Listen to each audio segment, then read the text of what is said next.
Muy buenas noches a todos los participantes.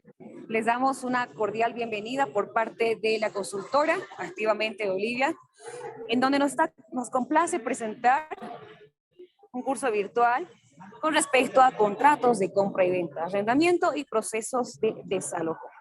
Hemos escogido estas fechas, que es 27 y 28 de marzo, para presentarles una temática que les va a servir a todos ustedes.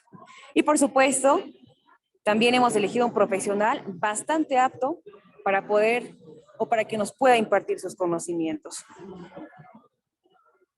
Por supuesto, estos cursos o el temario que hemos preparado para todos ustedes será dictado por una de las eminencias de mayor renombre en nuestro país. Él es el doctor Gonzalo Castellanos Trigo. Por supuesto, ha sido autor de innumerables obras literarias con respecto al tema que le hemos mencionado, por supuesto, con una impecable trayectoria profesional, tanto jurista como docente de pregrado y de posgrado. Bien, mencionarles que la modalidad es 100% virtual con certificación optativa. El tribunal, vamos a llevar los temarios que corresponde al Tribunal de Honor del Colegio, como también está avalado los certificados por el Ilustre Colegio de Abogados de Potosí, la Universidad Nacional del Siglo XX de Yayagua, como por la consultora Activamente. El costo del curso es de 120 bolivianos. Por supuesto, se realiza descuento si usted ingresa por grupos. Si usted desea conocer más con respecto a la certificación y a los precios y a los descuentos, si usted se inscribe por grupo, pues puede preguntar por los grupos de WhatsApp. El curso que hemos lanzado para todos ustedes va dirigido a los jueces, fiscales, abogados, estudiantes. Y bien, sin más preámbulos, vamos a comenzar presentando lo que es el curso especializado en contratos de compra y venta, arrendamiento y procesos de desalojo. Quien nos está acompañando es el doctor Gonzalo Castellanos Trigo, quien pues es un profesional bastante competente con respecto a este tema. Ha escrito más de 60 libros, ha sido docente en más de 10 universidades, ha llevado posgrados y por supuesto ha ido alargando lo que es su hoja de vida a lo largo de estos años. Para nosotros es un placer tenerlo como parte de la familia de Activamente Bolivia y por supuesto presentarles a todos ustedes, porque lo que queremos nosotros es que ustedes puedan presentarse y también educarse más con los profesionales que le hemos presentado en todos los cursos. Muy buenas noches, doctor Gonzalo. Adelante, por favor.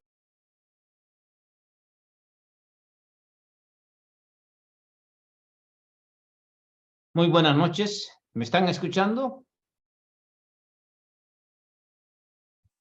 ¿Me están escuchando? ¿No hay ningún problema? Sí, todo escucha perfectamente. Bueno, entonces muchas gracias. Ha sido un gusto poder recibir la invitación de Activa Bolivia para poder dar este pequeño curso de 2 días. Hoy 27 y martes 28 de marzo de este 2023. Yo les mando un saludo muy fraternal desde la ciudad de Tarija.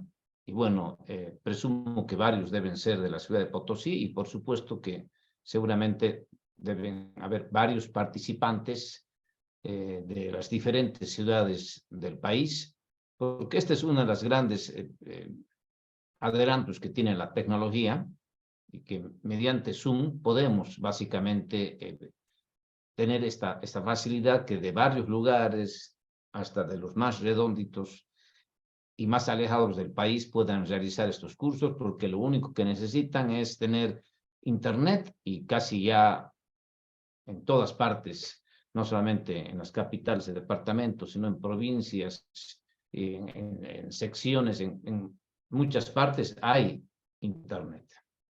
Bueno, básicamente en estas dos sesiones vamos a ver, digamos, el contrato de compra-venta, el contrato de arrendamiento, que son dos contratos muy importantes que se lo celebra con mucha frecuencia en nuestro país, especialmente el contrato de compra-venta, es pan de cada día, como también podría decir el contrato de arrendamiento.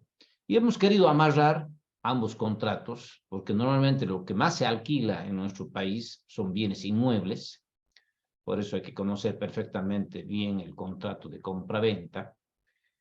Y como el arrendamiento es sobre bienes inmuebles, entonces digamos que está perfectamente regulado también en nuestro país y con nueva legislación el desalojo.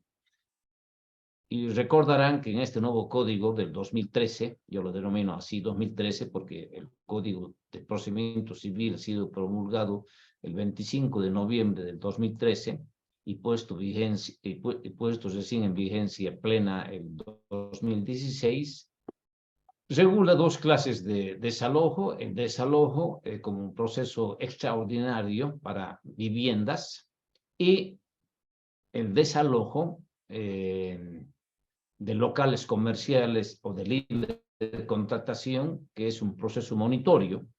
Entonces vamos a analizar básicamente esos 4 temas. El contrato de compra-venta, al que le voy a dar más importancia, el contrato de arrendamiento, el desalojo de la vivienda y el desalojo en el régimen de la libre contratación. El desalojo de viviendas está por un proceso extraordinario civil, mientras que el desalojo en la libre contratación es un proceso monitorio especializado. Seguramente ya me han dado facultades para poder ser anfitrión y voy a compartirles unas pantallas. Voy a compartirles unas diapositivas para que sea más entendible esta nuestra disertación. Yo les pido fraternalmente que mantengan sus micrófonos apagados y cuando quieran hacer alguna pregunta que esté relacionada con el tema, pero preguntas generales, les digo honestamente, el objetivo de este curso no es que yo venga a absolverles a ustedes casos particulares.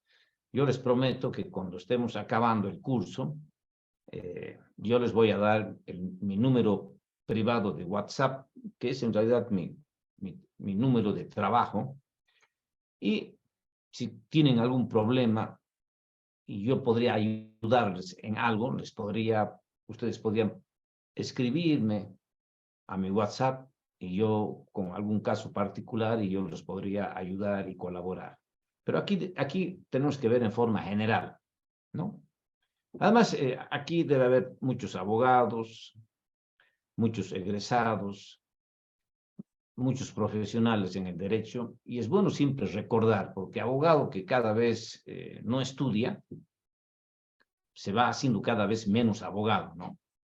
Un buen abogado, yo siempre digo, para que eventualmente pueda básicamente ejercer adecuadamente la profesión, tiene que necesariamente conocer la ley, en este caso tiene que conocer los principales contratos, y hoy es bueno que vamos a recordar el contrato de compra-venta, pero no solamente lo que dice la ley, sino lo que dice la doctrina, y en algún caso vamos a ver también algo sobre jurisprudencia, sobre algunos puntos que son importantes que el Tribunal Supremo ha dejado ya establecido.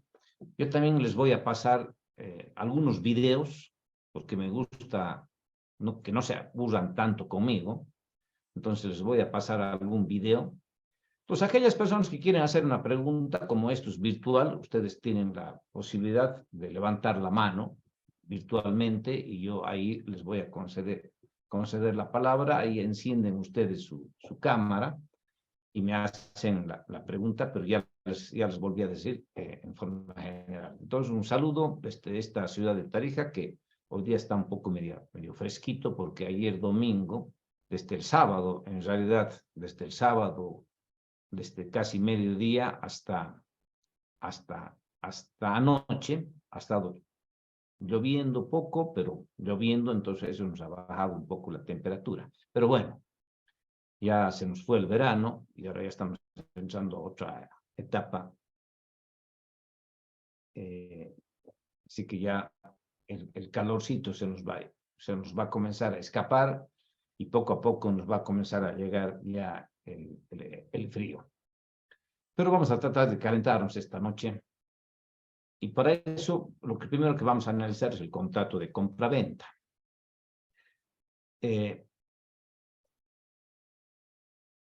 En el contrato de compra-venta, básicamente, lo que nos interesa destacar, lo primero, es que este contrato es cuando una de las partes, porque necesariamente tiene que haber dos partes, es un contrato bilateral por excelencia, siempre tiene que haber el acuerdo entre dos partes, en este caso entre el vendedor y el comprador, pero básicamente es un contrato donde una de las partes se obliga a entregar una cosa o un derecho, porque no solamente se puede vender cosas, sino también derechos, y la otra a pagar en dinero. Necesariamente tiene que ser en dinero, porque si, por ejemplo, le entregaría otro bien en compensación, digamos, a ese desprendimiento que está haciendo, nos encontraríamos, digamos, básicamente con un contrato de permuta, si sería intercambio de bienes, y si es que habría una liberalidad por entregar a una cosa a otra en forma gratuita, nos encontraríamos en un contrato de donación. Entonces, digamos aquí, básicamente, en el contrato de compra-venta, luego vamos a analizar con más detalle, la clave del éxito es que una de las partes se obliga a entregar una cosa o un derecho y la otra pagar un precio. En dinero, en efectivo. Ahora no nos metamos mucho con el tema de dólares porque han visto que después de mucho tiempo los bancos, las instituciones financieras, casi no hay dólares, ¿no? Así que bueno, la cosa es en dinero. Aquí en nuestro país está legalmente permitido hacer negocios jurídicos en bolivianos, en dólares, en euros, en cualquier moneda. Lo que sí permite el código es que si es que lo hacemos en otro tipo de moneda, el pago puede ser al cambio oficial que rige en nuestro país. Entonces, básicamente, ya nunca se olviden eso. En la compra-venta, una de las partes se obliga a entregar una cosa o un derecho y la otra de pagar un precio determinado y concreto.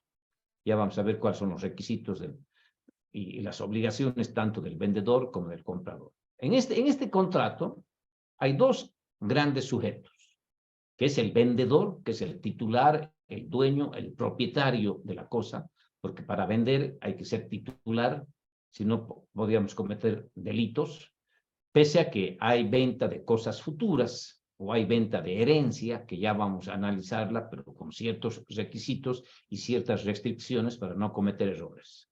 Y el comprador es la persona que está obligada a pagar un precio. En este contrato, es un contrato típico porque el Código Civil lo está regulando, porque sabe que es uno de los contratos que no se va a perder jamás de los jamás. Es más, creo que es uno de los contratos más antiguos y cada vez tiene plena vigencia. Y ahora ya, antes solamente teníamos contratos presenciales y hoy tenemos contratos virtuales. Es decir, la tecnología ha ingresado bastante en este campo.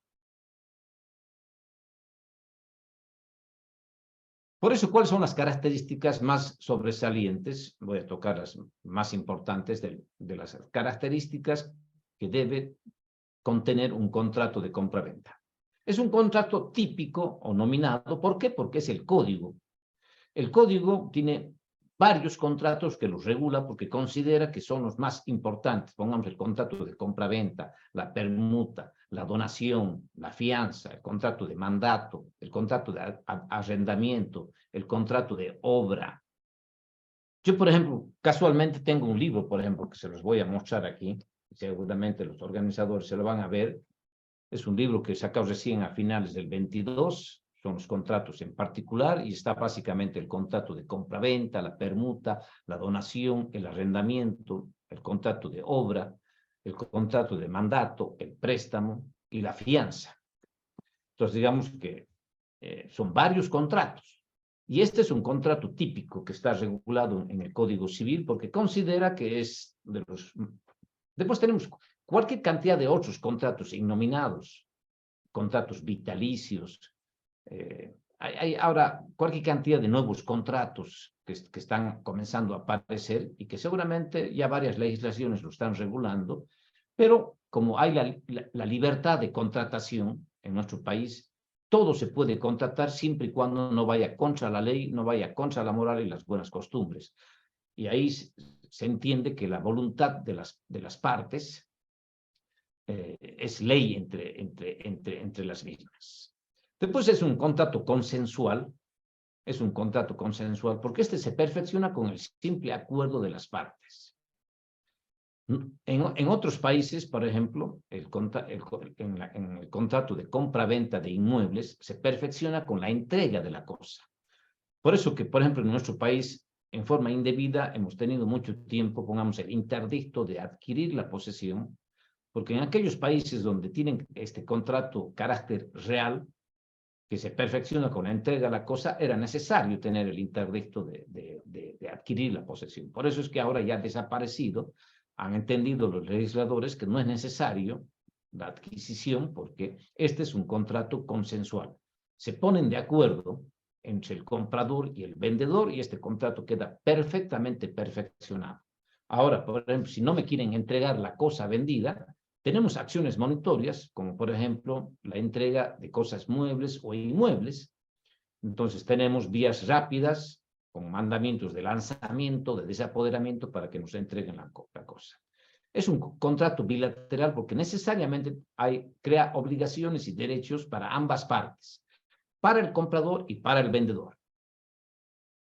Ya vamos a analizar después en detalle cada una de estas situaciones. Es oneroso este contrato porque básicamente tiene que haber una retribución por la venta de la cosa.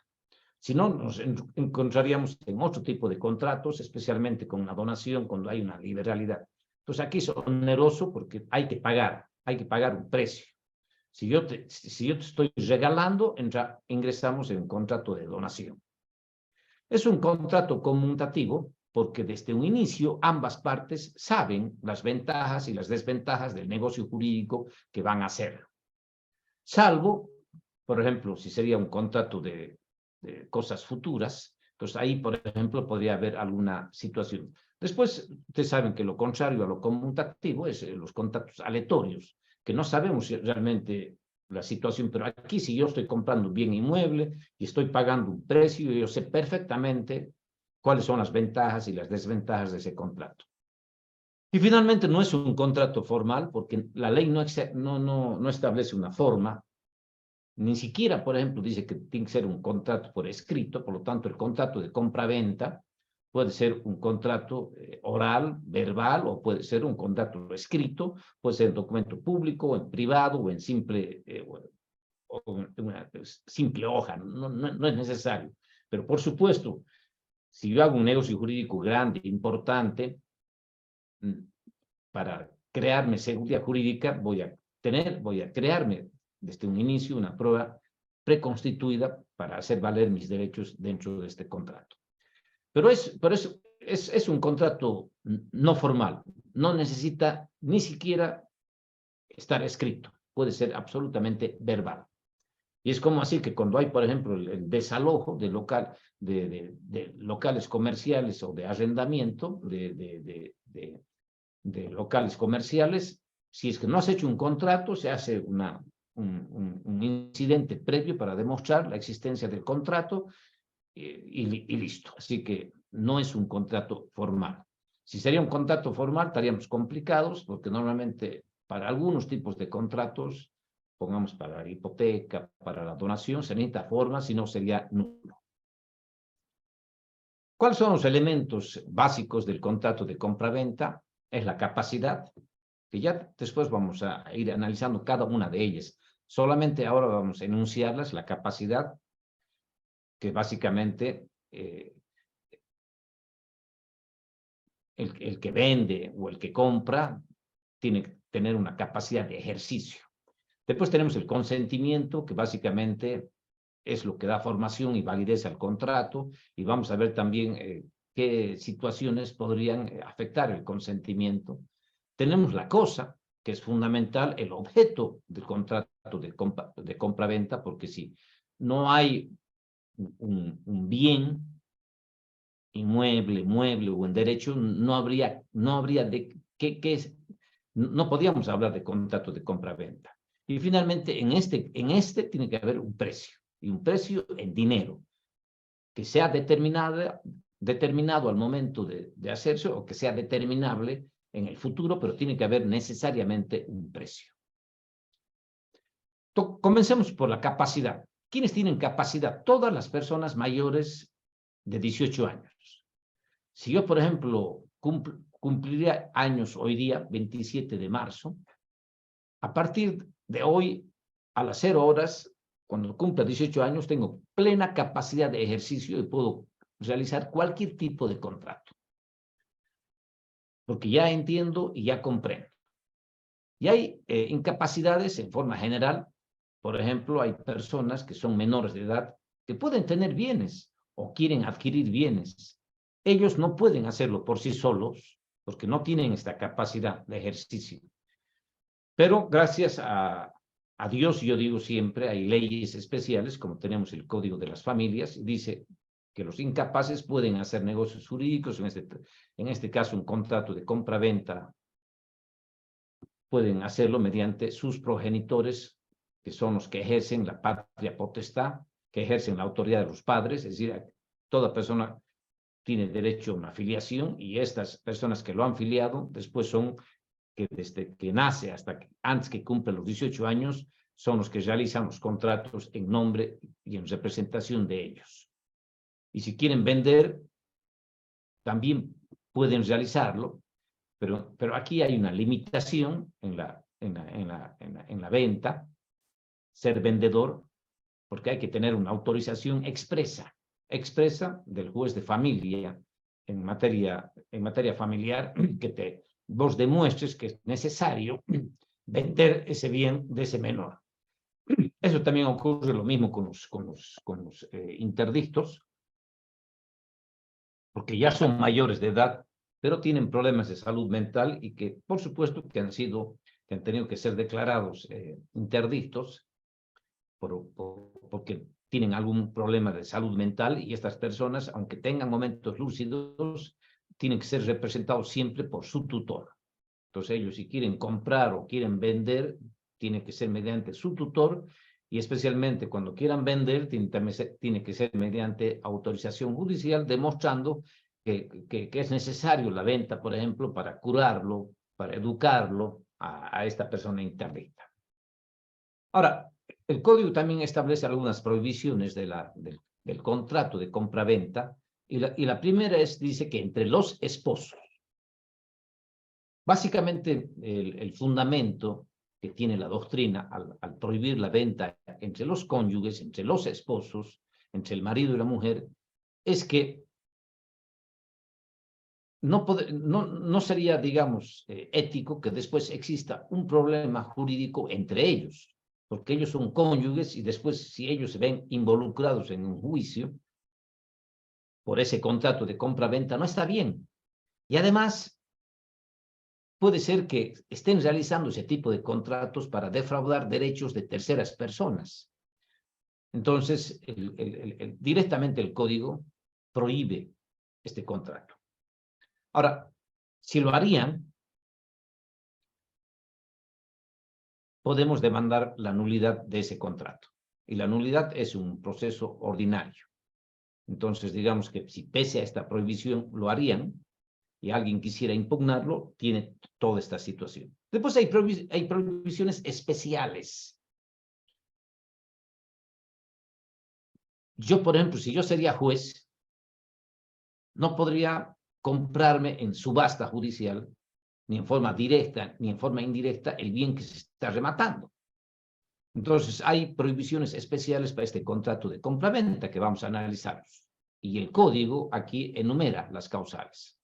Los funcionarios públicos, si es que la alcaldía, la gobernación, por alguna situación o una institución pública están vendiendo bienes, la aduana, impuestos internos, lo que sea, ningún funcionario público que trabaje en esas instituciones pueden comprar. Porque uno que podían conseguir un precio mucho más económico en desmedro de la función pública o abusando de ser funcionario público, por tanto los funcionarios públicos no pueden adquirir bienes directamente o indirectamente en las instituciones donde trabajan.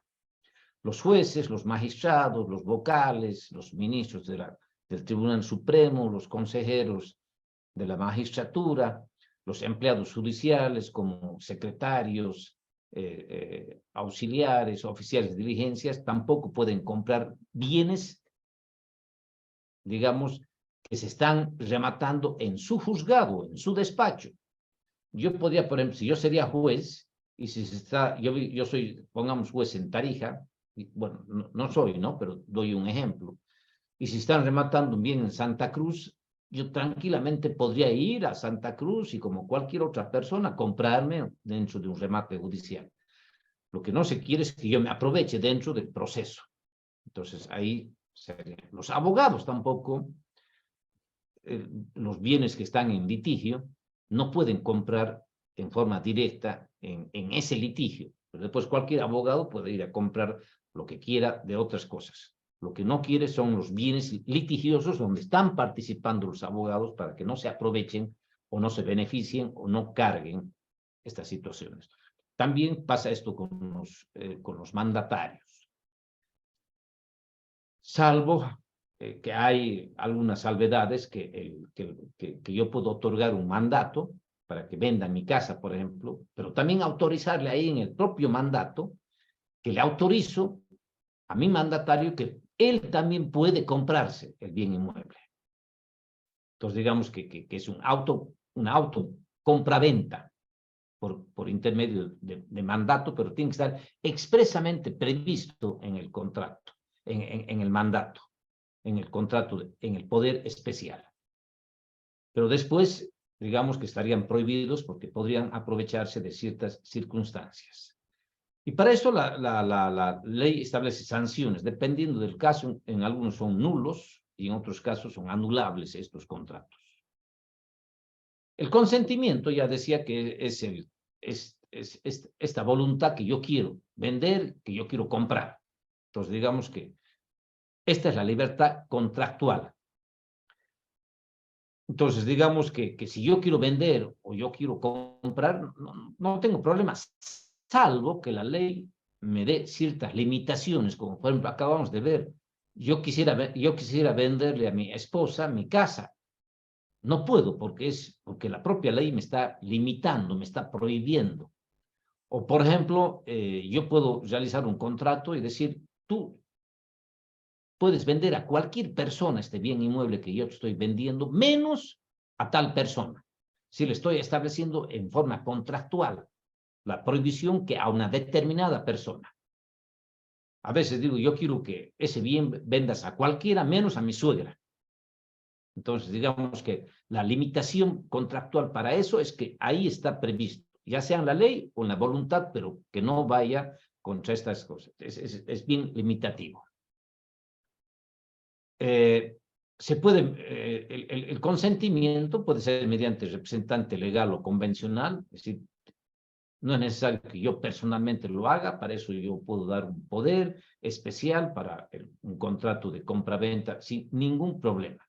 Y por supuesto que los progenitores, los padres, son los representantes legales y ellos son los que pueden y son los que tienen que dar el consentimiento, como acabo de explicar. Ahora ustedes, aquí no vamos a entrar en muchos detalles porque si no nos iríamos mucho al derecho civil, a la parte general de los contratos, pero ustedes saben que yo para vender tengo que dar mi consentimiento, pero tengo que estar en plena libertad, por lo tanto no puede haber error, dolo o violencia. Porque si hay un dolo, un error o una violencia, alguien me obliga o yo pensaba que estaba comprando una cosa con ciertas características y no es así, me están engañando, etcétera, etcétera. Entonces ese consentimiento está viciado y yo después puedo demandar judicialmente ya sea la nulidad o la anulabilidad de ese contrato porque mi consentimiento estaba con estos vicios. Por eso que la falta de consentimiento, pongamos, es una causal de anulabilidad de los contratos. No he dado mi consentimiento y muchas veces es muy común que alguien aparezca como dueño de mi casa, etcétera, etcétera, pero yo nunca he dado el consentimiento, me han falsificado la firma, etcétera, etcétera. Entonces, son acciones complejas, pero sí se las puede demostrar. Después tenemos el objeto del contrato de compra-venta, que es el otro elemento. Básicamente, todas las cosas que tengan un valor patrimonial pueden ser objeto de contrato de compra-venta. Todo lo que tenga un valor patrimonial. Y por supuesto que esta compra-venta dentro de este objeto debe ser posible, debe ser lícito. Por ejemplo, yo no puedo vender droga, no puedo hacer trata de personas, no puedo vender a personas, eso ya son delitos. Entonces, digamos que tiene que ser posible, tiene que ser lícito y tiene que ser determinado o determinable. Yo puedo decir, hoy te vendo mi casa. Y decirte, bueno, yo estoy por comprarme un lote de terreno y voy a construir una casa y calculo tenerla dentro de 2 años y yo puedo hacer un contrato ya pensando en el futuro. Entonces la cosa es ahora que ya existe o que ya va a existir. Después, si es que no llega a existir, ese contrato entra en el campo de las nulidades. Ahora, muchas cosas se venden a veces y hay el perecimiento de ese objeto. Entonces, aquí también el contrato deja de surtir plenos efectos jurídicos.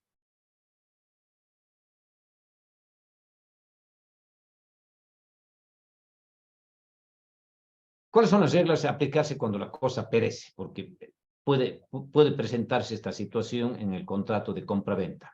Si la cosa perece al momento de la venta, no por culpa del vendedor, la misma es nula. Primera regla. Si la imposibilidad es imputable al vendedor, la venta es nula y además debe pagar daños y perjuicios porque posiblemente podría haber comprado otras cosas y tiene que ser responsable por esa situación. Si es por fuerza mayor, caso fortuito, la venta es nula y solo procede la devolución del precio, nada más. Y finalmente, si perece parcialmente, puede elegirse entre la resolución del contrato o la reducción del precio. Entonces, el código está regulando todas estas situaciones y nos da varias alternativas.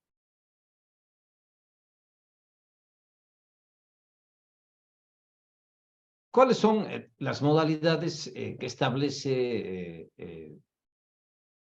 nuestra legislación con relación a la modalidad de la venta, con relación al objeto que estamos analizando?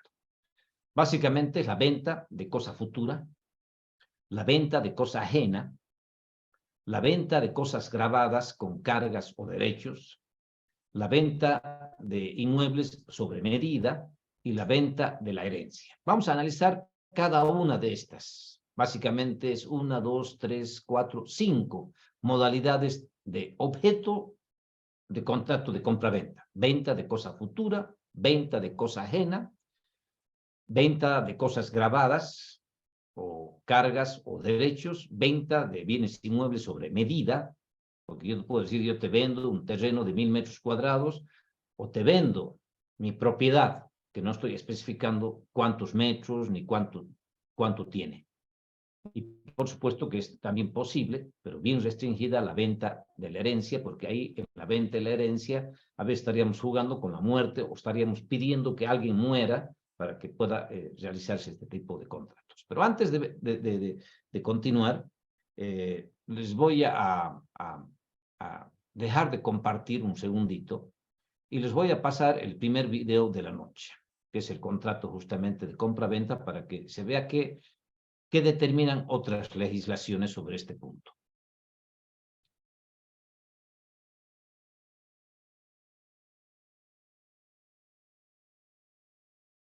Espérame un segundito.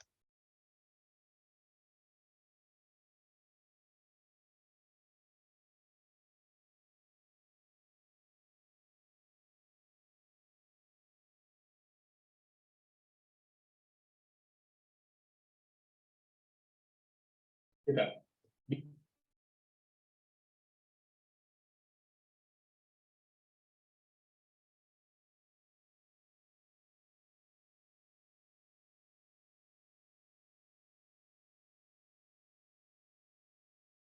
en un nuevo video de Públicamente. En este video te voy a explicar las generalidades del contrato de compraventa, elementos, modalidades y acciones que se pueden desprender de este contrato. Así que comenzamos. Pues bien, comencemos por saber la definición doctrinal del contrato de compraventa, el cual se define como un contrato traslativo de dominio por medio del cual una persona denominada vendedor transmite a otra denominada comprador la titularidad sobre un bien o derecho por un pago cierto y en dinero. Algo destacable de la definición es que se menciona el pago en dinero o numerario, ya que en caso de que el pago sea mediante el intercambio de otro objeto, la naturaleza del contrato cambia a una permuta o lo que comúnmente se conoce como trueque. La compraventa es el contrato más extensamente regulado, ya que incluso regula de forma supletoria y en cuanto a lo aplicable a otros contratos. Dentro de la clasificación a la que corresponde la compraventa, se establece que este es un contrato bilateral oneroso principal. Por cuanto a los demás medios de clasificación, depende del caso concreto, ya que la compraventa puede ser conmutativa o aleatoria. Algo importante a conocer en un contrato son las obligaciones de las partes. Las obligaciones del vendedor en la compraventa son: 1. Transferir el dominio de la cosa vendida. 2. Custodiar la cosa hasta su entrega. 3. Entregar la cosa. 4. Garantizar una posesión útil y pacífica. En este punto se refiere a que el vendedor responderá de los vicios ocultos de la cosa vendida, teniendo su derecho el comprador, en caso de vicios ocultos, a rescindir el contrato o la reducción del precio, también conocida como acción estimatoria o quanti minoris. 5. Responder de la evicción. La evicción implica que el comprador es privado total o parcialmente de la cosa vendida por un juicio previo a la compraventa. En este caso, el vendedor responde por esta causa debiendo devolver el precio. Esta acción, cuando el vendedor se niega a devolver el precio de lo vendido, se le llama saneamiento. Y en algunos contratos, los compradores renuncian a este derecho, siendo importante que no lo hagan, ya que es una cláusula que compromete la posesión del comprador. Ahora bien, las obligaciones del comprador son: 1. Pagar el precio. 2. Pagar por mitad los gastos e impuestos. Esta obligación es negociable, ya que usualmente, sobre todo en compraventa de inmuebles, el pago de impuestos y derechos lo realiza el comprador. 3. Recibir la cosa. La doctrina estima esta obligación un tanto discutible, sin embargo debe considerarse, ya que si el vendedor tiene la obligación de guardar y custodiar la cosa hasta su entrega, esta custodia y obligación por esta se tiene no puede ser por tiempo indefinido, por lo que se considera que en un momento determinado, si el comprador se niega a recibir la cosa, el vendedor no podrá seguir siendo responsable de su custodia. Ahora bien, algo importante en la compraventa es conocer las modalidades que tiene, es decir, la forma en la que puede llegar a darse este contrato. Compraventa con reserva de dominio. Esta modalidad de la compraventa es la que suele ser confundida con el contrato de promesa que vimos anteriormente. En esta modalidad, la traslación del dominio o titularidad de la cosa no sucede hasta que no se cumple la condición futura impuesta en el contrato, que usualmente es la del pago total de la cosa. Compraventa a plazo o a bonos. Esta modalidad implica el pago del bien en un plazo determinado. Sin embargo, aquí sí existe una traslación del dominio. No debemos confundir esta modalidad con los contratos de compraventa con hipoteca, ya que estos se dan tres actos jurídicos diferentes: la compraventa, el mutuo y la garantía hipotecaria. Es decir, no existe abono en la compraventa, sino en el mutuo o préstamo. Compraventa ad corpus.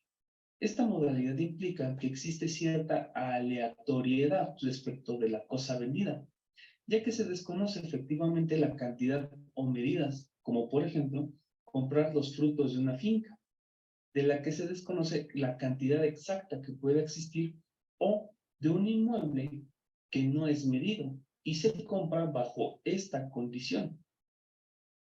Ahora bien, las acciones que pueden derivarse de una compraventa son la rescisión, cuyos efectos serán el de que cada parte se devuelva lo entregado, más el pago de daños y perjuicios, en caso de que así fuere procedente. Saneamiento. Como vimos antes, el saneamiento es la acción por la cual el comprador que perdió la posesión de la cosa requiere al vendedor la devolución del precio y el pago de daños y perjuicios. Esta acción no es igual a la rescisión, ya que la compra se considera había quedado perfeccionada y la posesión se pierde a causa de un tercero por un juicio previo ya pasado como cosa juzgada. Acción estimatoria. Esta acción implica la reducción del precio por vicios ocultos de la cosa vendida no declarados en la compraventa. Esta acción tiene un plazo de prescripción usualmente muy corto que varía de legislación en legislación, pero usualmente son 6 meses para ejercer esta acción. Esto dependerá de tu caso concreto y de la legislación aplicable. Acción de cumplimiento. Esta acción se puede ver, por ejemplo, en aquellos casos donde existió una compraventa con reserva de dominio y al darse la condición cumplida por parte del comprador, el vendedor no libere el dominio de la cosa, por lo que el comprador podrá requerir su cumplimiento de forma judicial. Y bueno, por este video sería todo. Si te gustó y fue de utilidad, no olvides dejar tu like, comparte el contenido para que más gente lo conozca y, lo más importante, sí. Bueno, he querido pasarles este pequeño video donde de forma muy general nos ha tocado el contrato de compra-venta y que después poco a poco nosotros vamos a ir analizando cada uno de estos detalles. Voy a seguir compartiendo estas las diapositivas y vamos a analizar ahora cada una de estas modalidades de este contrato de compra-venta. Lo primero que vamos a ver es la venta de cosa futura, porque es posible. Ya decía que el objeto es actual o puede ser futuro. La venta de cosa futuro, de acuerdo a nuestro código, es cuando se va a vender una cosa o un derecho, pero futuro. La cosa no existe al momento de celebrarse el contrato, pero se espera que exista. Ahí está la clave del éxito. Ahora, ¿cuáles son las condiciones de validez de este contrato de venta de cosa futura? La condición es que la cosa o el derecho no debe existir al momento de celebrarse el contrato, porque si no estaríamos hablando no ya de una venta de cosa futura, sino una cosa actual. La cosa debe existir en el futuro, porque si no llega a existir en el futuro, se tiene como después como inexistente este contrato, porque en realidad la cosa que yo pensé que iba a presentarse en el futuro no ha llegado a cumplirse. Por lo tanto, la venta tiene lugar cuando verdaderamente la cosa tiene existencia real, cuando ya llegue el momento. Muchos dicen que se parece a un término a un contrato bajo una condición, que es un acontecimiento futuro de realización cierta o incierta. Por lo tanto, yo espero ser dueño de una cosa y, por lo tanto, yo ya puedo realizar este contrato. Si no llega a cumplirse o a existir la cosa en el futuro, ya está. Por ejemplo, yo podría tener una propiedad agrícola y tener pongamos aquí en Tarija, es muy común tener uva, por ejemplo, tenemos plantaciones de vid y sacamos uva. Entonces yo digo, yo te vendo mi cosecha. Te voy a vender mi cosecha que yo calculo más o menos que anualmente me da 1000 quintales. Pero nos imaginemos que pocos meses a que se tenga que realizar la cosecha, hay una granizada tremenda y el 100% o el 90%, chao. Entonces, ¿qué hacemos con este contrato? Ahora, por supuesto que si esa cosa llega a existir, aunque después, bueno, suba el precio, baje, lo que sea, ya son a esta regulación. Por tanto, es posible. Entonces, con ese ejemplo quiero decirles que es posible la venta de una cosa futura. Luego tenemos la venta ajena, de cosa ajena. Aquí parecería que estamos hablando de un estelionato, porque vender una cosa que no me pertenece es realmente ir contra la ley y es cometer un delito. Pero para que sea válida, las partes deben saber perfectamente que la cosa es ajena o pertenece a un tercero. Entonces, no es que después me apareces. Sabemos desde un inicio que yo te voy a vender algo, pero en este momento pertenece a otra persona, es decir, estoy actuando absolutamente de buena fe, porque si yo oculto esta situación, estaría vendiendo una cosa ajena y eso es un delito. Por lo tanto, el vendedor se compromete a adquirir el dominio de la cosa al comprador. Entonces, yo, por ejemplo, puedo ser un intermediario.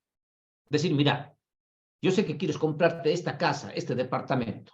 Esta casa no me pertenece a mí. No me ha otorgado un poder especial, porque si no, estaría vendiendo bajo contrato de mandato. Pero yo voy a hacer todas las negociaciones con esa persona y me comprometo a hacerte adquirir el dominio de esa persona. Yo voy a hacer todas las gestiones. Por ejemplo, esta venta de cosa ajena lo hacen a diario, ¿quién? Las inmobiliarias. Yo voy a una inmobiliaria, digo, yo quiero comprarme un lote, un departamento, una casa, y yo sé perfectamente que la cosa no es de esta persona que está dentro de esta inmobiliaria. Entonces, ese es el ejemplo típico, es la venta de una cosa ajena. Entonces, básicamente desde el comienzo sabe la parte que la cosa no le pertenece a él, sino le pertenece a un tercero, y yo como vendedor solamente me comprometo a adquirir el dominio, el derecho propietario de esa cosa del comprador que sabemos. Y aquí básicamente, como todos los contratos, tiene que tratarse de cosas ciertas y determinadas. Ahora, este contrato puede estar bajo una resolución de venta cuando se conocía que la cosa es ajena. Si el comprador ignoraba al momento de la venta que era ajena, puede demandar después la resolución del contrato. Yo no quiero ir a materia penal, porque esto ya, digamos, es otro tema. Ahí yo podría irme a materia penal, pero podría también utilizar la vía civil. Aquí les encanta mucho la materia penal porque les gusta ver a la gente detenida y a veces nos complicamos más. Pero aquí básicamente cuando se actúa de mala fe y yo no sabía que la cosa era ajena y si me la estaba vendiendo como si sería de su persona, yo puedo demandar la resolución del contrato, es decir, yo ya no quiero que me haga adquirir del verdadero propietario y además yo tengo derecho al resarcimiento de daños y perjuicios y podría ser hasta un lucro cesante. Aquí básicamente el verdadero propietario estaba al margen de este negocio jurídico, no sabía absolutamente nada. Aquí hay un fraude realmente. Y cuando la venta de la cosa es parcialmente ajena, podemos pedir la resolución del contrato o la reducción del precio, porque puede ser que haya copropietarios, coherederos, etcétera, etcétera. Entonces es posible que haya esta situación. Luego tenemos la venta de cosa ajena. En realidad aquí tenemos pleno conocimiento que la cosa es ajena.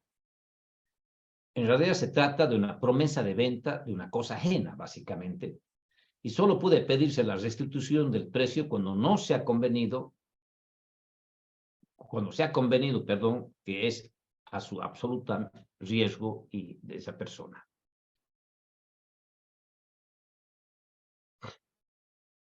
Después es posible también venta de cosas grabadas. Especialmente yo puedo vender, pongamos, un bien inmueble con una hipoteca. Y muchas veces, ¿qué hago? Es decir, muy bien, te voy a vender mi casa, pero quiero comentarte que mi casa tiene un valor real de 100.000. Y yo te la voy a vender por 50.000, pero quiero decirte que hay una hipoteca por otros 50.000. En realidad te estoy vendiendo la cosa y te estoy transfiriendo, en otras palabras, la deuda. Si tú no pagas, como en la hipoteca hay el derecho de persecución y el derecho de privilegio, a vos te van a rematar. Así que, bueno, a mí me pagas 50 y vos encárgate después del banco. Y es acomodas cuotas, etcétera, etcétera. Entonces, tú sabes perfectamente que esta cosa está grabada, porque si ocultas también cometerías un delito. Entonces, se puede vender cosas grabadas. Básicamente, la cosa debería venderse en forma libre y alodial, pero en muchos casos no hay otra alternativa. Yo he sacado un crédito, he pagado, pongamos, el 30% y debo el 70%, y bueno, yo actúo de buena fe, le digo, mira, me he comprado este terreno, esta propiedad, este departamento, yo he pagado el 30% y el 70% está en pleno financiamiento, y yo estoy pagando cuotas mensuales, pongamos, de 2.000, 3.000. Si tú quieres, a mí págame este 30% que es real y te encargas de esta obligación. Yo sé perfectamente que estoy comprando una cosa grabada.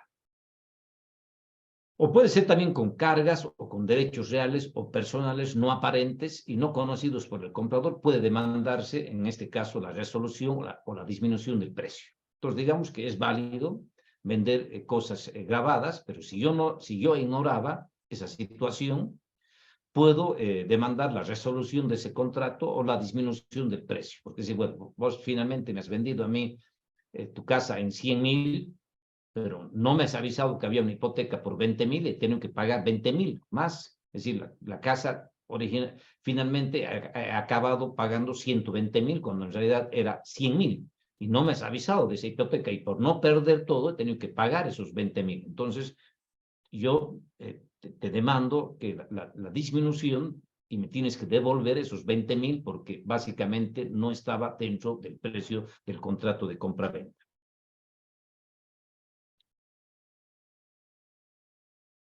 Por eso que en el caso que el comprador conocía de dichos gravámenes o de dichas cargas, solo puede demandar la disminución del precio cuando haya pagado para liberar el bien con esa carga o con ese gravamen.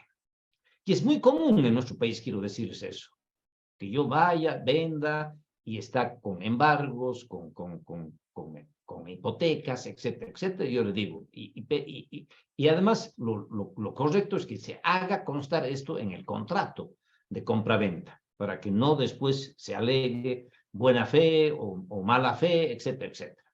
Entonces, muy bien.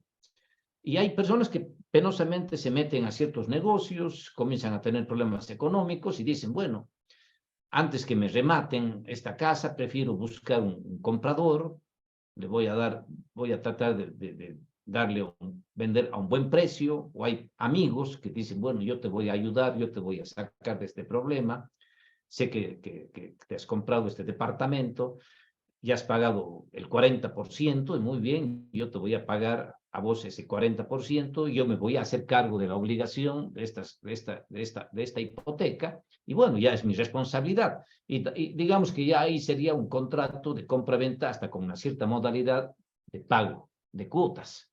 Entonces yo comienzo a pagar y ya está. Aquí lo que el derecho siempre castiga es que se actúe de mala fe. En ese caso, no solamente hay responsabilidades civiles, sino también hay responsabilidades penales. Después, podemos vender inmuebles sobre medida, es decir, que esté especificado exactamente cuál es la porción, porque la venta es por una porción de un terreno en razón de un tanto por una unidad de medida. Es decir, te estoy vendiendo 1.000 metros cuadrados y cada metro cuadrado vale $100, por ejemplo. Entonces, si yo después, cuando en realidad después hago ya la mensura, para determinar exactamente cuáles son mis límites, mis colindancias, me doy cuenta que en realidad no me han vendido 1000 metros, sino 900. Entonces, como yo he comprado por metro cuadrado, porque he comprado esta venta de este inmueble por una unidad de medida, entonces yo tendría derecho, pongamos, como yo he comprado 1000 metros cuadrados y solamente hay 900, que me restituyan el precio por esos 100. Entonces, o puede ser que sea a la inversa, ¿no? Que yo diga, bueno, yo te vendo a vos 1000 metros cuadrados, cada metro vale 100, y después en realidad tiene 1100. Entonces, digamos que se está beneficiando de 100 metros más, de acuerdo a los límites y las colindancias que yo he hecho. Entonces, yo también, como vendedor, podría demandar que se me aumente el precio, porque en realidad la venta era de este bien inmueble, pero con medida.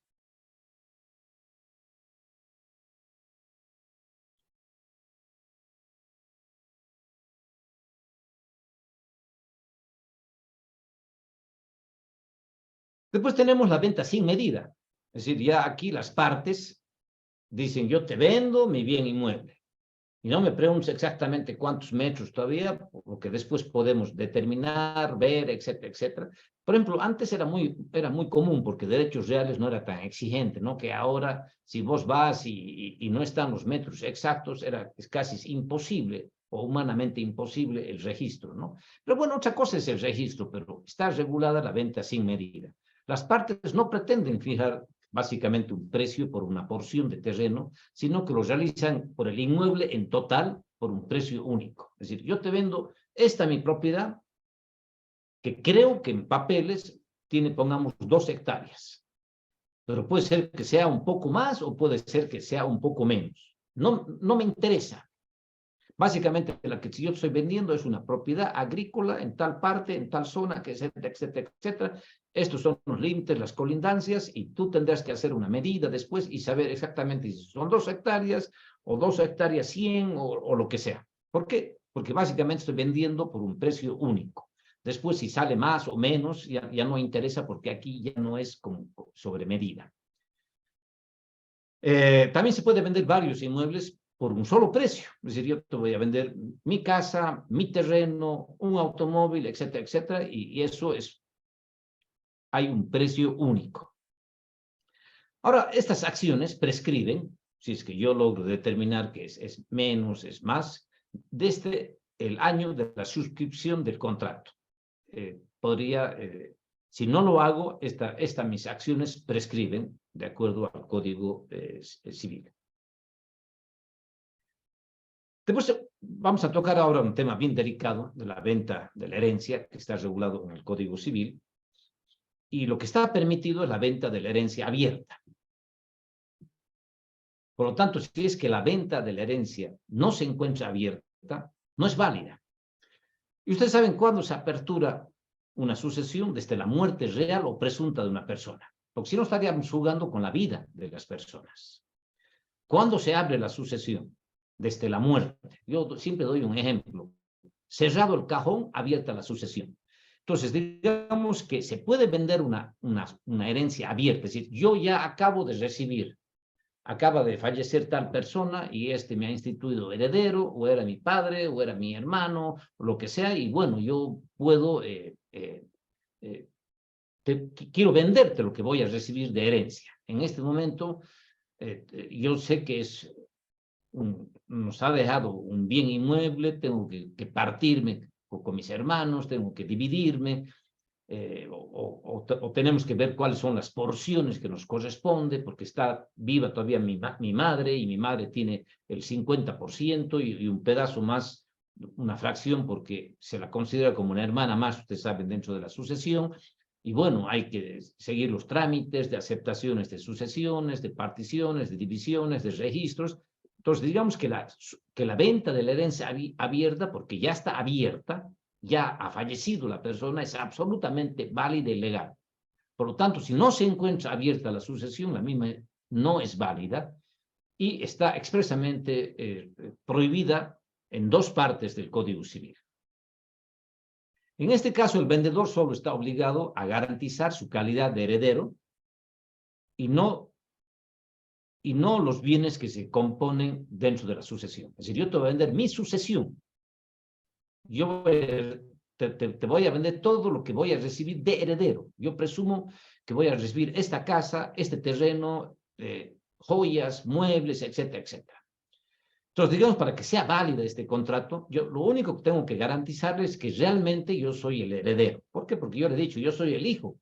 Porque ustedes saben que dentro de una sucesión hay grados, y hay grados que excluyen a otros. Por ejemplo, cuando fallece una persona, ¿quiénes son primeros llamados a la sucesión? Son los descendientes, es decir, los hijos, los nietos, los bisnietos, unos por derecho propio, otros por derecho de representación, lo que sea, no importa. Y ahí también concurre el cónyuge superstite. Si no hay nadie abajo, nos vamos hacia arriba, hacia los ascendientes. ¿Quiénes heredan? Los padres, los abuelos, bisabuelos, y ahí también concurre el cónyuge, ya con diferentes porciones. Ahora, si no hay nadie abajo, es decir, no hay nadie, no hay herederos, no hay descendientes, no hay ascendientes, la única persona, como en tercer lugar, que es llamada a la sucesión, ¿quién es? Es el cónyuge superstite, ya sea por efectos del matrimonio o de la unión libre que se encuentre registrada o que se encuentre reconocida judicialmente. Ahora, ¿qué pasa? Entonces, digamos que ese sería el cuarto. Si no hay cónyuges, no hay nadie abajo, primer grado, no hay nadie arriba, segundo grado, no hay cónyuges, se van los colaterales, van a los hermanos y a los hijos de los hermanos. Ellos son los cuartos. Y los quintos son, si no hay nadie, no tengo hermanos y no tengo sobrinos, van hasta mis tíos. Entonces, digamos que en este contrato de venta de herencia abierta, yo lo único que tengo que demostrar es mi calidad de heredero y no los bienes que componen la sucesión, porque en realidad estoy vendiendo mi herencia. Entonces, lo que tengo que demostrar es que soy heredero. Entonces, si yo le diría, yo soy el hijo, pero después en realidad no soy el hijo, sino soy el hermano, y por supuesto que aquí puede ser que yo sea excluido de la sucesión, porque básicamente el que tiene derecho no es el hermano, porque si una persona fallece y tiene hijos, ellos son y van a desplazar a todos los demás. Entonces el hermano no tiene derecho a la sucesión. Y muchas veces hay personas que dicen, no, esta persona no tiene hijos, no tiene cónyuge, no tiene padres, no tiene nadie, yo soy su hermano y soy el único que voy a recibir la herencia, pero después aparece un hijo, entonces ya me complica, entonces digamos que ya tiene que esa herencia ya tiene que en realidad tiene otro heredero. Entonces por eso aquí hay que demostrar nada más mi calidad de heredero, no los bienes que yo voy a hacer, porque lo que en realidad estoy vendiendo es mi herencia, mis legados que estoy recibiendo. Y lo único que tengo que demostrar es que soy realmente el heredero. Por lo tanto, es nulo el contrato por el cual se dispone de derechos que no se pueden esperar de una sucesión no abierta. ¿Por qué? Porque estaríamos jugando con la muerte de las personas. Estaríamos poniendo en tela de juicio esta situación que está prohibida y reptada por la ley.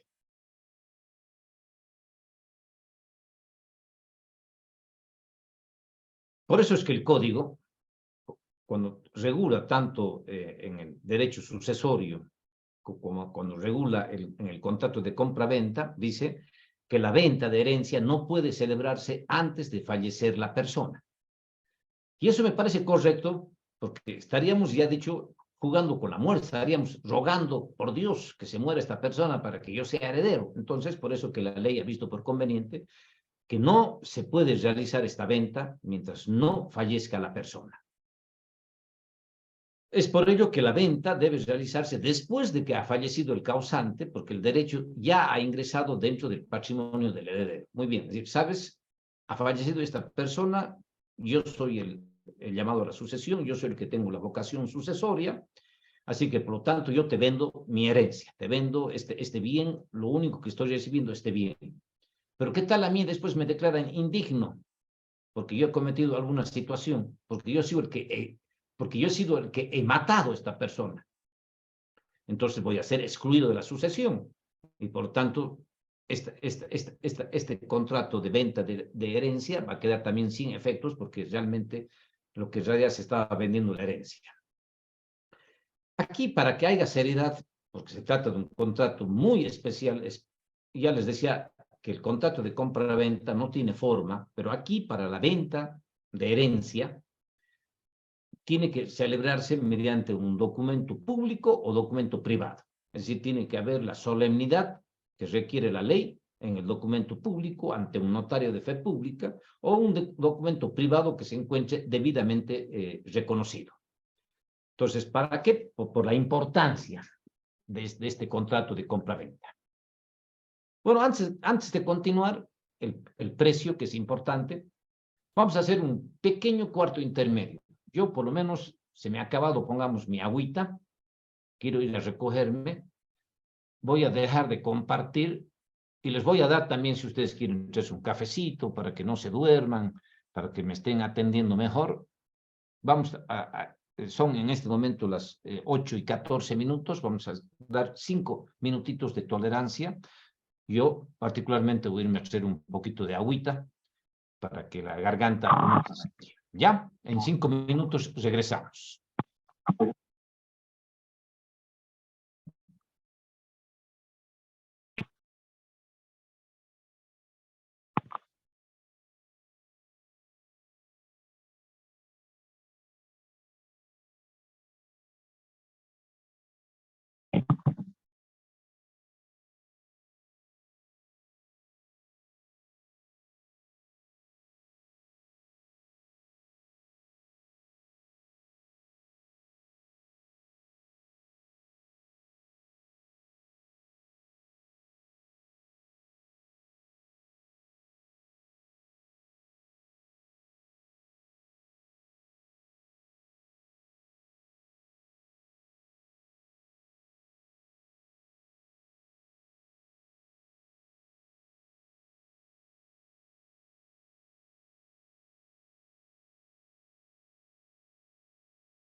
Bueno, vamos a continuar.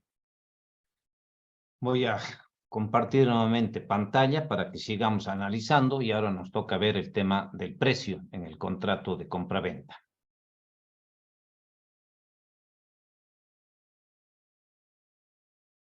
Un elemento fundamental que distingue de otros contratos como de la donación, de la permuta, es el precio. Por lo tanto, en el contrato de compra-venta es fundamental el precio y también está regulando en forma muy clara y en forma muy precisa el código. El precio en el contrato debe ser en dinero. No hay otra alternativa. Tiene que ser en dinero, en una moneda de curso legal y ya de acuerdo al Código Civil, en nuestro país se puede negociar el precio en bolivianos o en cualquier moneda extranjera que esté legalmente reconocida en nuestro país. Especialmente aquí se hace mucho, por ejemplo, en dólares, en pesos argentinos, en reales, en pesos chilenos, es decir, es absolutamente, mientras esté reconocida esa moneda extranjera, no hay ningún problema. El precio debe ser determinado al momento de realizarse el contrato o determinable. Pues mira, en este momento te vendo esto en 1.000. O puedo decirle, mira, hasta un máximo dentro de 30 días yo te voy a dar el precio. Yo no sé si es que la cosa es 1.000 o 1.100 o 1.200, dependiendo. Recién me está llegando a mí esta mercadería, esta cosa, y exactamente no sé, porque todavía no tengo el precio final. Entonces, el precio tiene que ser determinado o determinable. Debe ser serio, es decir, no una cosa irrisoria, porque si no estaría casi ingresando a un contrato de donación, por ejemplo. Si una cosa que valga 1.000 yo la quiero vender en 1 o 2, en realidad estoy camuflando otro tipo de contrato y por ponerle nombre, ¿no? Entonces tiene que ser, el precio es el precio legal, ya he tocado ese punto. Y lo que debe quedar claro es que si no hay precio, no hay contrato, directamente, porque es un elemento esencial del contrato de compra-venta. Por lo tanto, si no hemos puesto que hay un precio, podemos hablar de cualquier otro tipo de contrato, pero no el contrato de compra-venta. Ahora, el precio puede ser determinado también por terceros, y eso podemos pactarlo que va a ser un tercero el que va a determinar el precio. Mira, en este momento no te doy el precio, pero vamos a dejar que este perito que es especialista, él determine el precio. Y por supuesto que hay que establecer un tiempo determinado, porque si no sería una burla y no sería algo serio esta situación. Ahora, vamos a ingresar ya a otro tema, que son las obligaciones en el contrato de compra-venta. Hay obligaciones tanto del vendedor como del comprador, porque aquí son dos partes esenciales, vendedor y comprador. Entonces vamos a analizar en este primer momento las obligaciones en el contrato de compra-venta que tienen tanto el vendedor y el comprador. Y vamos a comenzar analizando las obligaciones del vendedor. Vamos a ver las básicas, las nucleares, las más importantes, las más sobresalientes. En primer lugar, el vendedor tiene la obligación de entregar la cosa vendida. Esa para mí es la obligación nuclear, porque si yo digo te vendo mi casa, mi terreno, mi computadora, mi teléfono, el televisor, lo que sea, tengo que entregar esa cosa vendida. Y ya les decía hace rato, iniciando la clase, que ahora tenemos procesos monitorios de entrega de cosas. Si yo, por ejemplo, voy y le digo, bueno, yo quiero venderte mi casa, pero sabes, hoy te voy a pagar el 10% del precio nada más. Y recién el 100%, el 90% del precio restante te la voy a pagar recién en diciembre de este año. Pero yo quiero que la cosa que te estoy comprando me la entregues dentro de los 10 días de firmado el contrato.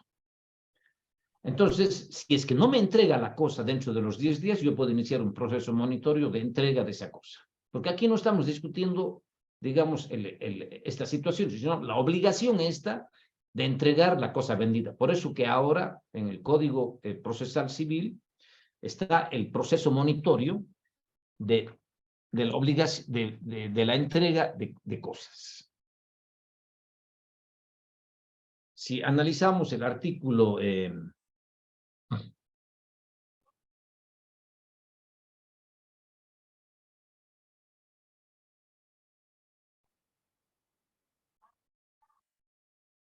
el artículo 389 del Código Procesal Civil entrega, 388, cumplimiento de obligaciones de dar.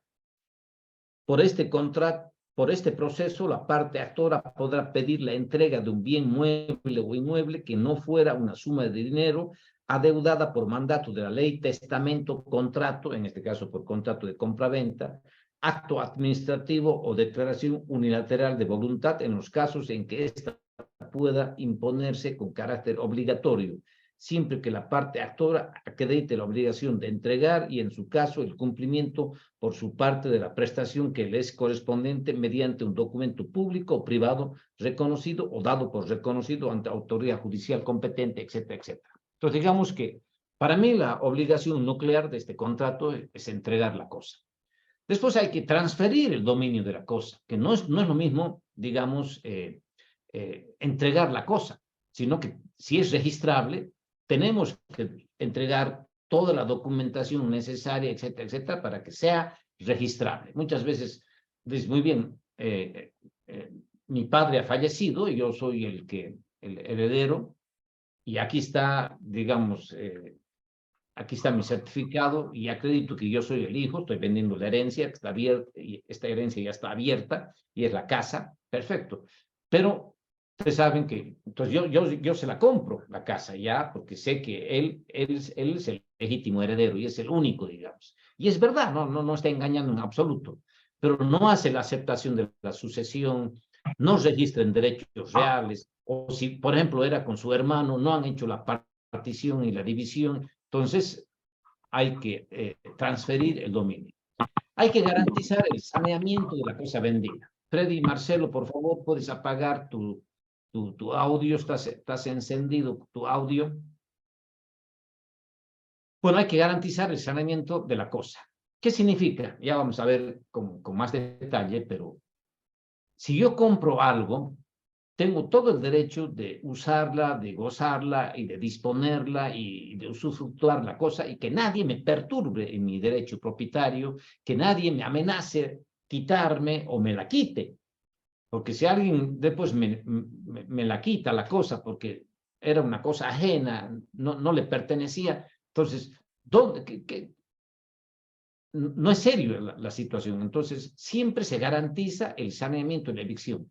Y si yo expresamente en el contrato digo, no garantizo el saneamiento y la evicción, es como si no se hubiera puesto esa cláusula dentro del contrato, porque sería una burla.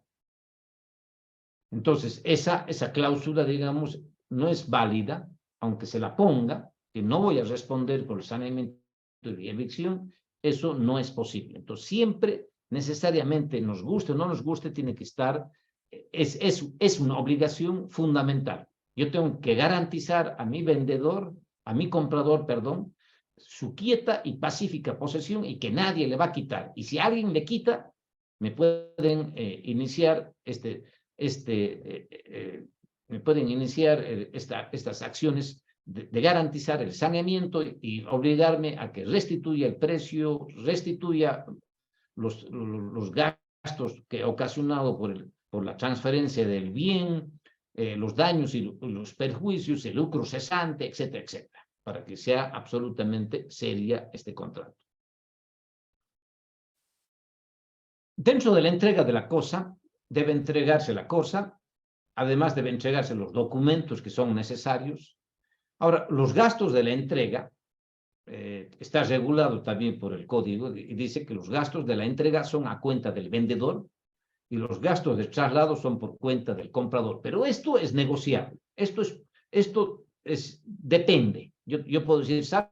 Los gastos de la entrega va a ser por el comprador, pero la ley, si es que no diría nada, no estaría previsto en el contrato, dice que los gastos de la entrega son por cuenta del vendedor y los gastos de traslado, porque pongamos esta cosa, tenemos que llevarla hasta Potosí de Tarija, tienen que ser efectuados por el comprador.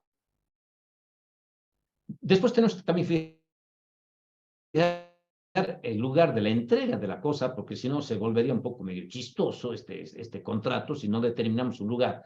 Yo vendo la cosa, pero no hemos fijado el lugar de la cosa. De bienes inmuebles no hay problema porque sabemos perfectamente, pero podemos comprar movilidades, joyas, oro, metales, muchas cosas, y tenemos que fijar un lugar de entrega. En primer lugar, el lugar de entrega es donde debe entregarse la cosa, donde básicamente ha sido pactada. Ese es el lugar. ¿En qué momento debe entregarse la cosa? Dentro de ese plazo que está previsto en la ley, perdón, que está previsto en forma contractual por las partes. Cuando no existe un plazo, yo necesariamente tengo que demandar judicialmente para la constitución en mora para que haya una fecha. Señor juez, yo he comprado, no sé, un lote de terreno, yo he comprado un automóvil, pero no hemos fijado dónde me van a entregar la cosa. Y además está sujeto a una modalidad de un plazo. Entonces quiero que lo constituya en mora para que se determine dónde me va a entregar la cosa. Si hay incumplimiento de entregar la cosa, tenemos la resolución del contrato, porque finalmente ya he dicho que tengo un proceso monitorio de entrega de la cosa, pero digo, estoy cansado, no quiero, ya no quiero la cosa, ya me he decepcionado de mi vendedor, por lo tanto yo mejor me voy por la resolución del contrato. Y ustedes saben que la resolución del contrato es que ya no quiero que surta efectos jurídicos y entre ambos nos devolvamos las cosas. Especialmente como no me ha entregado la cosa, que me devuelve el precio. O puedo pedirle el cumplimiento de este contrato, es decir, alto. Usted me ha dicho que me va a entregar esta cosa y tengo ahora, ya he dicho, la vía monitoria para la entrega de la cosa. En alguna situación hay el derecho de no entregar la cosa. Pongamos porque se ha vuelto insolvente mi comprador. Yo le he vendido a cómodas cuotas y él me ha demostrado que era una persona solvente, pero después penosamente me he dado cuenta que ya tiene varias acciones judiciales, que debe a un montón de otras personas particulares, a personas colectivas, a bancos, a cooperativas. Y digo, pucha, creo que metí la pata. Entonces, como mejor, gracias a Dios, no le he entregado todavía la cosa, yo me niego por insolvencia. Pero ahí hay que demostrar la insolvencia del comprador. Entonces, digamos que no es cosa de decir, no quiero entregarte porque tú eres insolvente. Tengo que tener alguna acción. Mira, aquí tengo 5 demandas que te están siguiendo a vos, procesos ejecutivos. Entonces, imposible. Si te entrego la cosa, voy a perder la soga y la cabra.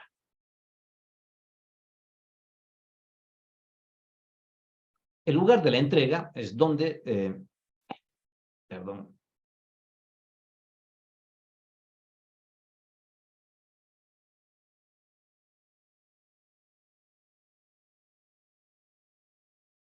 el saneamiento de la cosa, la evicción es una de las situaciones más importantes y vamos a ver con un video, voy a tratar de explicarles la evicción en el contrato de compra-venta. Dejo de compartir y considero que es importante que se vea mediante doctrina en forma más precisa, porque es similar a lo que dice nuestro código. Un ratito dejo de compartir y vamos a ver ese tema.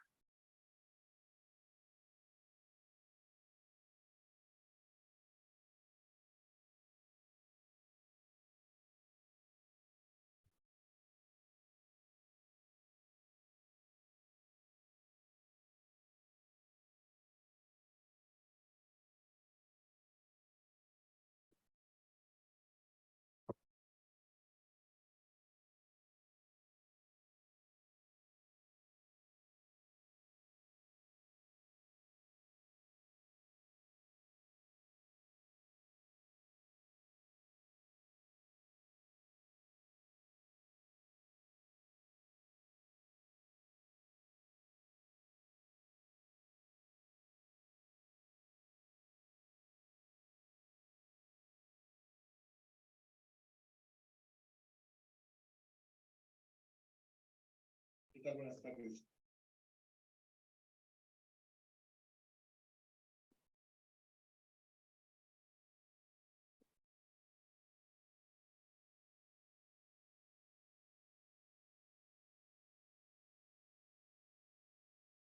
Bienvenidos a una nueva cápsula de reflexiones de este bonito mundo del derecho.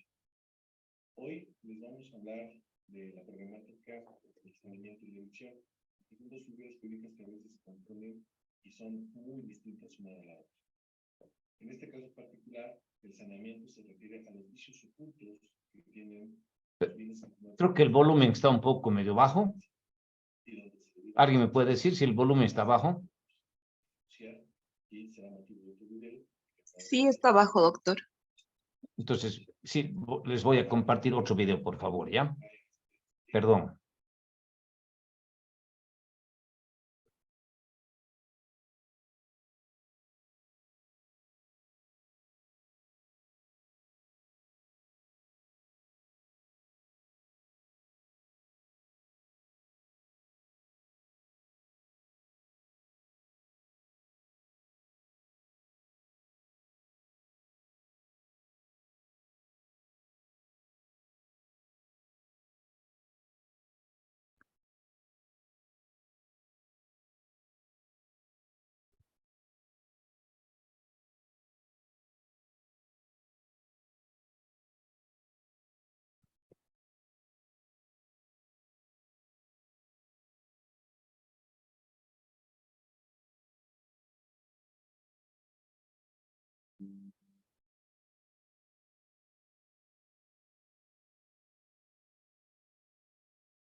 Hola a todos, bienvenidos a mi canal de Arrendamientos Rústicos y Derecho Agrario. Soy Teya Miravares, abogada de Arrendamientos Castilla y León. Y hoy vamos a hablar de si es posible reclamarle al vendedor si me quitan una finca rústica por sentencia firme, ¿no? Vamos a hablar de lo que se llama el saneamiento preventivo, ¿no? En la compraventa de fincas rústicas. Si he comprado una finca y luego resulta que una tercera persona que era realmente el propietario y no la persona que me lo vendió, me quita esa finca a través de un juicio, a través de una sentencia, sí que puedo reclamar evidentemente al que me vendió la finca, ¿no? Con una serie de requisitos que vamos a ver. Y es que este vendedor responde con lo que se llama el saneamiento por evicción. Por tanto, la evicción consiste en una situación en que existe un juicio que inició a través de una sentencia firme que quita una finca rústica, en este caso a alguien que la ha comprado de un vendedor que aparentaba ser propietario, ¿no? O sea, apareciendo el registro de la propiedad, ¿no? Pero resulta que el juez se declara con un tema de la persona, el propio amador, porque ha puesto un juicio porque tenía realmente tenía un derecho anterior a esa compraventa. Esto viene regulado en el artículo 1474 del Código 75, 1475 del Código Civil, ¿no? Y es aplicable perfectamente a la compraventa de fincas rústicas. Por tanto, este vendedor responde de la adicción de esta situación, aunque nada se haya dicho en el contrato de compraventa, ¿no?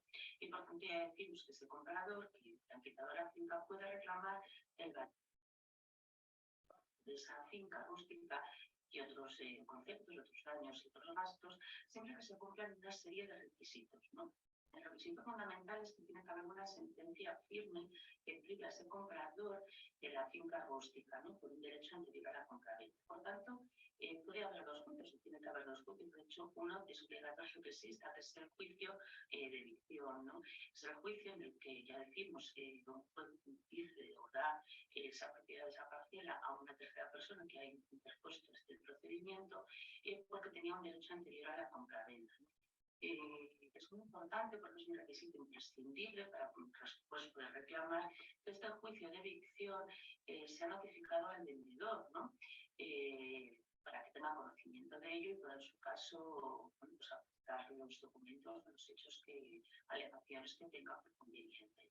Si luego no hay un acuerdo de forma amistosa entre el comprador y el vendedor para que le devuelva el dinero pagado y todos los gastos que haya tenido, pues este comprador lo que tiene que hacer es iniciar otro procedimiento, iniciar otro juicio, que es lo que llamamos el juicio de saneamiento por evicción, ¿no? En este procedimiento lo que ocurre es que el comprador reclama al vendedor por el cumplimiento de sus obligaciones, es decir, que le devuelva el valor de la finca y los daños y perjuicios que le haya ocasionado. Entonces, a los conceptos por los que se pueden reclamar, los que se pueden reclamar al vendedor, es el valor de la finca al tiempo de la elección, es decir, al tiempo en el que recayó la sentencia firme por la que le quitaron la finca. Este valor puede ser mayor o menor, porque se pagan escrituras, ¿vale? Pero, ya decimos, Bueno, les pido mil disculpas si he tenido algún problema con el audio. Vamos a mejor a seguir. He recibido algún mensaje que no están escuchando bien. Muy bien, vamos a seguir compartiendo y vamos a ver el saneamiento de la cosa, que es la evicción de la cosa.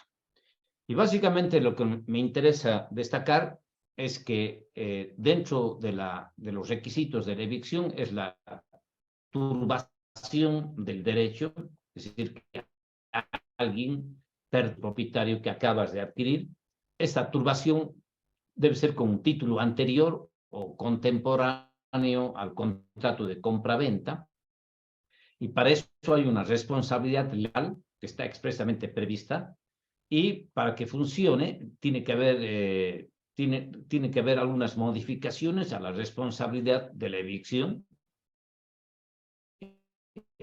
y está prohibido que se suprima la evicción mediante contrato, como había explicado.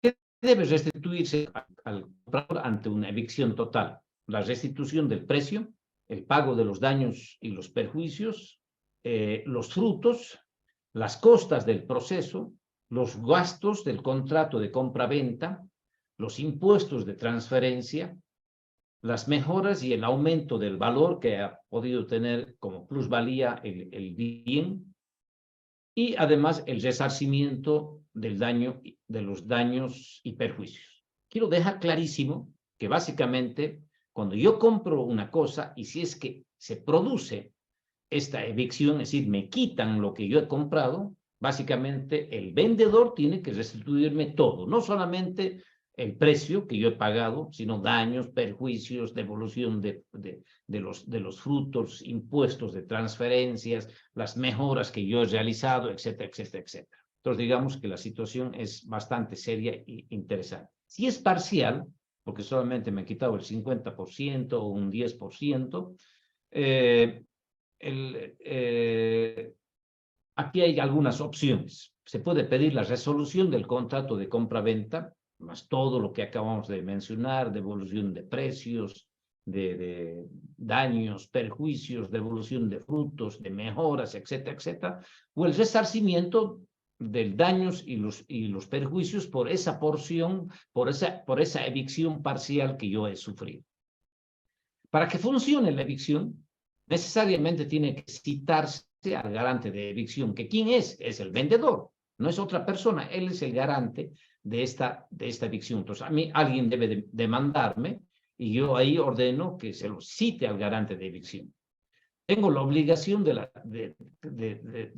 citado de asumir defensa dentro del proceso. Para eso lo estoy llamando, porque él tiene mayores antecedentes, tiene mejores documentos, tiene cosas que puede realmente. Entonces, ahora, ¿qué pasa si yo omito la citación al vendedor? Igual va a funcionar la evicción porque me han quitado la cosa, pero digamos que ahí podría justificar el vendedor que si hubiera sido llamado, él hubiera defendido y puede ser que se atenúen los defectos que se producen por esta evicción. ¿Cuáles son las responsabilidades por los vicios de la cosa? Porque una cosa, digamos que es la evicción, cuando que cuando ustedes se apoderan, digamos, básicamente de lo que has adquirido, y otra cosa son las responsabilidades por los vicios de las cosas. Esta es una garantía fundamental de todo comprador dentro de este contrato de compra-venta, y está prohibido excluirse también esta responsabilidad. Es decir, normalmente cuando se hace el contrato de compra-venta dice, aunque lo pongas o no lo pongas, tienes que responder por la evicción y por los vicios de la cosa. Y si vos los sacas de la vía contractual, igual eres responsable. Por lo tanto, es como si no hubieras pactado la no responsabilidad por los vicios ocultos y por la evicción. Pero puede haber excepciones y puede haber una exclusión. En este caso, la exclusión es por daños y perjuicios, y hay una exclusión total cuando el comprador conocía perfectamente los riesgos de la cosa. Estaba comprando bajo esos riesgos, sabía perfectamente. Por eso es que posiblemente haya sido por un precio mucho más bajo, mucho más económico, etcétera, etcétera. Entonces, conocía. Entonces, es posible en ese caso. ¿Cómo opera en caso de exclusión? Hay exclusión cuando los vicios son fácilmente reconocibles. Es decir, si yo estoy vendiendo un automóvil a un mecánico, pues el mecánico debería saber perfectamente. Pues aquí ya no podemos hablar de cosas ocultas porque es una persona que conocía perfectamente esta situación. Hay exclusión cuando el comprador conocía o debía conocer esos vicios ocultos. También los vicios aparentes no dan lugar a la responsabilidad por el comprador, que tenía pleno conocimiento de los vicios y de los riesgos que asumía. Entonces yo, digamos que a sabiendas, con esos vicios estaba adquiriendo la cosa. ¿Qué vicios deben reputarse como ocultos? Aquellos que no son aparentes, que cualquier persona normal tendría que reconocerlos. ¿Cómo se actúa en el caso de los vicios ocultos? Se puede demandar la resolución del contrato de compra-venta, la disminución del precio o la reparación de la cosa. Tengo tres opciones. Es decir, ya no quiero saber más nada de este contrato. Por lo tanto, yo pido la resolución de este contrato. Pido, finalmente, por esto, ha perdido bastantes cualidades la cosa que yo estaba comprando, por lo tanto, yo te pido la disminución del precio. Yo te he pagado 100 y tienes que devolverme por lo menos el 30%, el 70%, dependiendo de las cualidades que la cosa ha perdido. O puedo simplemente demandar la reparación de esos vicios, y si es que me los entregan perfectos, ya está. Se acabó el pleito. Todas estas acciones de responsabilidades de los vicios de la cosa prescriben en el plazo de 6 meses de suscrito el contrato o desde que se han tenido conocimiento de los vicios. Así que yo tengo 6 meses para reaccionar. Es decir, si realmente me he comprado una cosa que no sirve para nada y no reclamo en los 6 meses, significa que los estoy aceptando y después yo ya no puedo demandar esa situación. ¿Cómo funciona esta responsabilidad por los vicios de la cosa?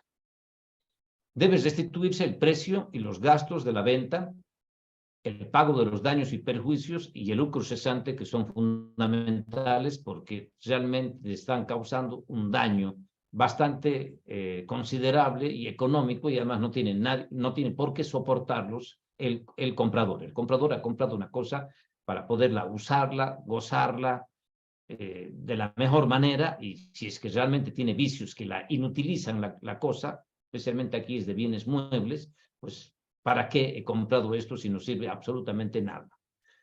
El comprador debe restituir la cosa si no ha perecido por causa de fuerza mayor o consecuencias de los vicios ocultos. Finalmente, lo último que vamos a analizar son las obligaciones del comprador. El comprador básicamente tiene la obligación de pagar el precio. Yo diría que es la obligación nuclear del comprador. Ya acabamos de ver las obligaciones del vendedor, y básicamente es entregar la cosa, entregar en plazo y entregar la cosa sin vicios y responder por el saneamiento y la evicción y por los vicios ocultos. ¿Cuáles son las principales obligaciones que tiene el comprador? Pagar el precio. Esa es, digamos, la obligación nuclear. Si yo me he comprado un teléfono, tu casa, un bien inmueble, tengo que pagarte el precio que hemos pactado. Ya he dicho que este es un contrato consensual. Muy bien. ¿Cuánto vale tu casa? 100.000, no, mucho. 90, 80, 70. Ya, quedemos. 85. Perfecto.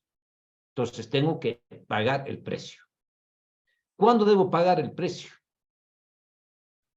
En el momento que señale el contrato. En caso de silencio, se supone que tiene que ser al momento de la entrega de la cosa. Muy bien, yo voy, te digo, quiero comprar tu casa. Si no digo cuándo voy a pagarte y guardamos silencio en el contrato, se supone que cuando me esté entregando la cosa, llave en mano, como se dice, ahí tengo que pagar el precio. Si es que no se establece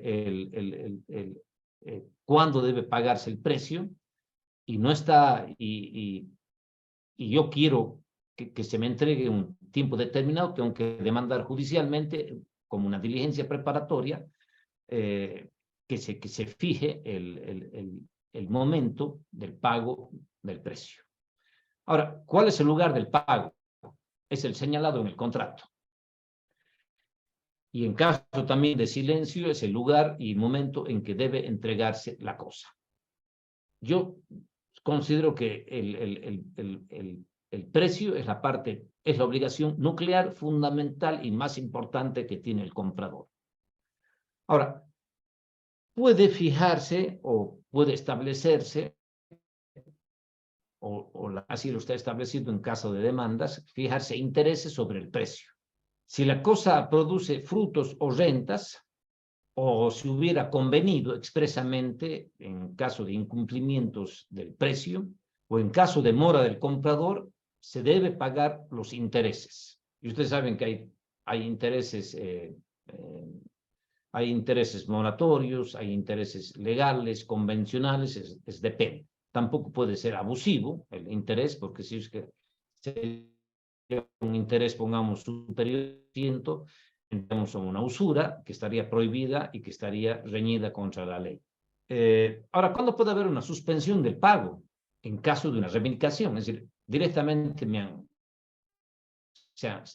han regalado la cosa el verdadero legítimo propietario y sé que no me van a entregar nunca la cosa, por lo tanto yo decir, alto, yo no voy a pagar porque ya la cosa ha sido reivindicada. Cuando se encuentra grabada y yo no tenía conocimiento de esa situación, entonces yo también puedo negarme a suspender el pago por esta situación. ¿Qué pasa cuando no se paga el precio que ha sido pactada en el contrato de compra-venta? A la resolución del contrato por falta de pago de precio. Es decir, muy bien, yo te he vendido mi casa y tú me has dicho que me ibas a pagar dentro de 30 días y no me has pagado. Yo ya no quiero saber más nada de vos. Yo quiero resolver este contrato.